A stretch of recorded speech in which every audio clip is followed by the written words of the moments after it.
Despois de 10 anos e xa cunha relativa maioría de idade para este tipo de eventos, o festival Rock in Rían, que se celebrará o próximo sábado no Parque de Galicia, a carón do Auditorio Municipal, presenta este ano importantes novidades.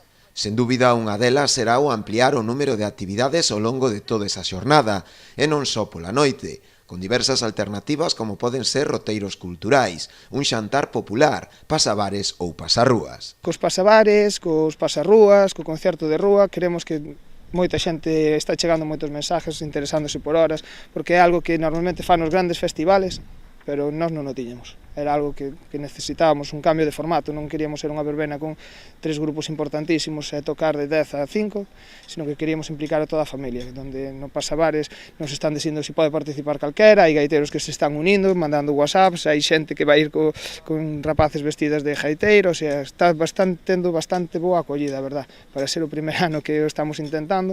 Outra das novidades este ano é que o festival terá habilitado unha zona de acampada para todos aqueles festivaleiros que se acheguen ese día á vila. Os problemas que temos este ano son inconvinte era que a xente ven, pero claro, acabas nun festival, o festival todos teñen zona de acampada, todos podes descansar e aquí tens que coller o coche a propósito para marcharte para casa. Seas de Tarajoña, de Boiro, Ribeira, Puebla ou de Santiago. Este ano o Concello habilitounos a escasos 300 metros unha zona de acampada donde a xente poderá descansar, xa que é un festival que empeza desde as 12 da mañán, acabar ás 5 ou 6 da mañán e collerte un coche creo que é algo irresponsable, e que, bueno, que gracias a eso podemos decir que a xente non ten excusa para poder vir. Festicultores daqui da ría, Vendetta e Rebelión do Inframundo serán os principais grupos que se subirán ese día ao escenario a partir das 10:30 da noite. Saberán Festicultores, seguidos de Vendetta, un grupo vasco que estuvo tocando en moitos festivales. Intentamos tamén traer música galega para intentar mostrar música de outras culturas, como pode ser a vasca ou a catalana.